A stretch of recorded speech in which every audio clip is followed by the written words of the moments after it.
Pleasure to welcome to the show, Glen West. Go 247. He's with us every single Tuesday at 1:30. Glen, how are you, sir? I'm doing great, guys. Congrats on the new gig, huh? I appreciate it. I don't know how much of a gig it is, but I'm looking forward to watching some baseball and talking about it. So we'll continue to do that. But I appreciate it, Glen. Look, week off for the Tigers. Is there one thing that you think that they needed to look at more so than anything else over the bye week, or just go recruit and get guys healthy?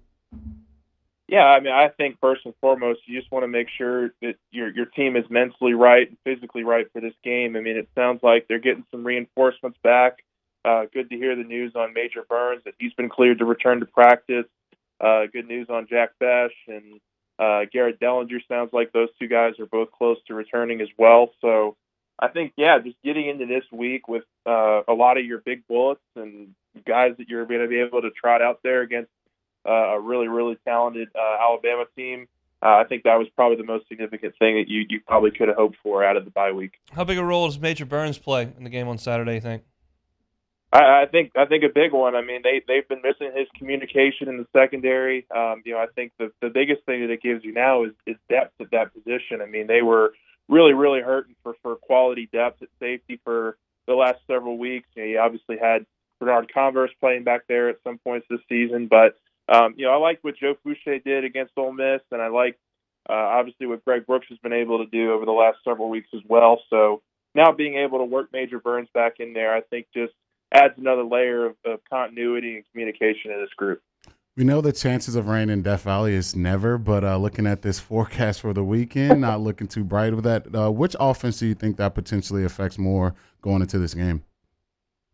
That's a good question. I mean, I would probably lean towards LSU just because what they've done so well the last 2 weeks has been airing it out. I mean, Jaden's obviously been a really good quarterback with his legs all season, but what you've really seen these last couple weeks is LSU get these receivers involved, and if that one of the big kind of adages of playing in the rain is that you kind of have to keep the ball on the ground and not air it out too much, and so. If that does come to pass, we'll have to wait and see. But I think LSU has the speed and they have the running attack to be able to combat that issue. Chatting with Glen West, go 247 Tigers and Tide coming up 6:00 inside Tiger Stadium on Saturday night. I'm curious if y'all, when y'all have players later tonight or later this week, will ask, or do you have any thoughts on the Eli Ricks factor here and him transferring to Alabama and then showing back up? I realize the era we live in college football, but I wonder if that comes up. Oh, I'm sure it'll be brought up. I'm going to be really excited to see who we get tonight. We get to talk with the players around 6:30.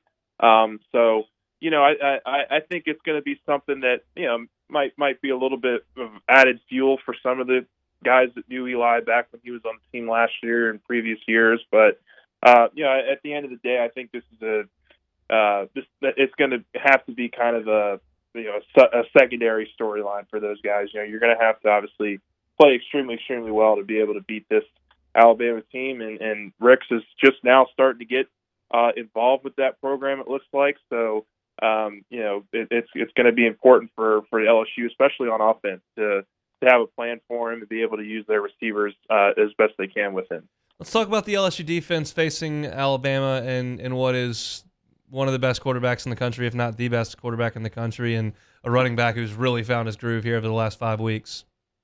Yeah, I mean it all starts with Bryce Young. I mean he's special in a way that no LSU hadn't faced any quarterback like this. I mean he is not only fast like Hendon Hooker or a Robbie Ashford or the Florida State quarterback Travis who they faced earlier this year, but the way he delivers the ball.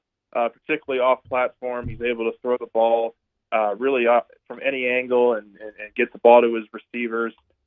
Just really impressive player. I mean, obviously he's a Heisman Trophy winner, probably going to be a top 3 pick next year in the draft for a reason. And he just presents a whole number of challenges. But really, the X factor in this game, I think, is going to be the running back Jahmyr Gibbs. The transfer from Georgia Tech. I think he is a guy that they've gotten involved in the run game, but also in the passing game. He's one of the leaders in receptions on that team this year. And so LSU's going to have a game plan for him. They're going to have somebody that's up for that challenge, and I think that's going to be really where this this game is won is going to be in the trenches and just how they're able to stop those two guys offensively. Anytime you have two teams matched up like this, we've seen kind of some of these battles come down to special teams. Who would you give the edge to in this LSU-Alabama matchup this weekend? In special teams? Yeah, special teams. Well, I mean, I can't imagine how you would give an edge to LSU against any special teams right now. I mean, I would say Alabama for sure. I mean, they have speed. But, look, LSU, I think for the first time a couple weeks ago, they didn't hurt themselves. They didn't cost themselves any points on special teams, which, I mean, it is a win in my book for this group and how it's played out this year. So if you can make that a consistent thing where you're not hurting yourselves in that department, where maybe Ramos can come in and give you a nice field goal or two in this game. You don't muff any punts, you don't get any big penalties on special teams. I think that's just that's honestly what all you can expect from this group at this point. Look, we know about Will Anderson, and Dallas Turner's a real pain as well, and we know that LSU's got two freshmen on the edges. How does LSU handle the pass rush with Emory Jones and Will Campbell as first-year players? It's going to be their biggest test of the season, and to be quite honest with you, I'm kind of happy that these two true freshmen are going to have this opportunity. I mean, they have gotten the experience to this point, but now they have a chance here to really show their true colors and how special they can be over the next couple of years. I'm really excited to see how Campbell and Jones handle those edge rushers for Alabama.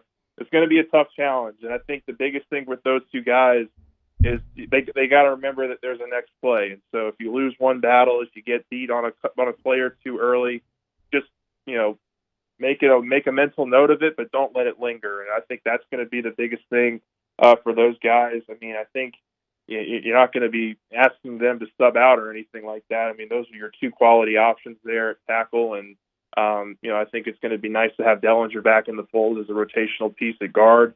But the way the offensive line has played the last couple weeks, I think you got to ride with what's been working. So my man, Coach Kelly, give Saban a little birthday wish on Halloween. But as far as this matchup goes, do you think that they kind of overreact to what Bama represents, or do you think they kind of stick with what they've been doing all season with this game plan this week? Yeah, you got to stick to what works for you. I mean, you obviously have to scheme for the opponent, but I think the identity of this team is starting to become a little bit more clear. I think offensively, it's about riding with the quarterback, with what Jaden does well. He's been able to really show that aggression the last couple of weeks that LSU was hoping for.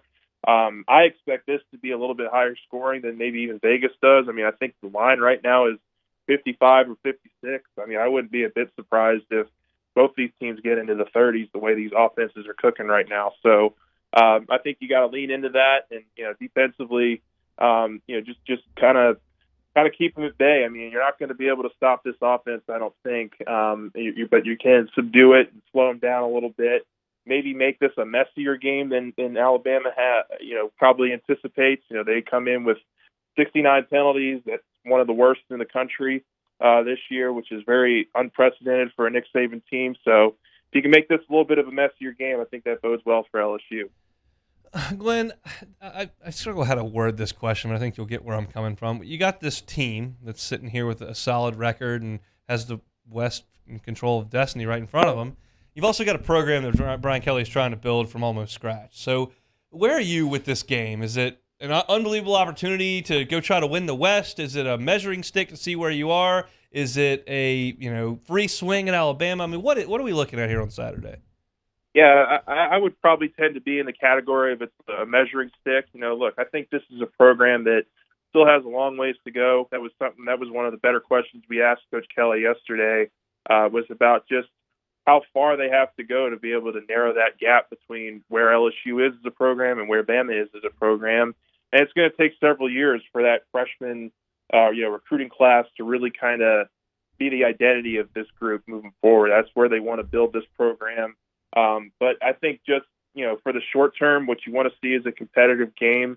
You want to show all these recruits that are going to be on campus this weekend that this is a program going in the right direction, that, hey, we're still figuring this thing out. And if you come here, you can have a chance to play early and play for some really top-notch coaches. So I think more than anything, you're just hoping for a competitive game this weekend.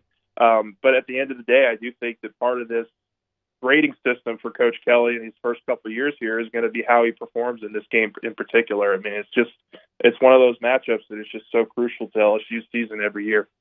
Yeah, I mean, Tennessee is staring at the same thing right now. Yeah, nice win against Alabama on the other side, but if you don't beat Georgia, you're not going to Atlanta. So it's just you got to beat the teams in your division. There's no doubt about that. So, now, Glenn, I'll keep it to football this week. Next week when we chat with you, we'll be a day out from the Matt McMahon area, and we'll crank up some basketball questions and obviously react to LSU and Bama. Enjoy the football this weekend. We'll see you next week.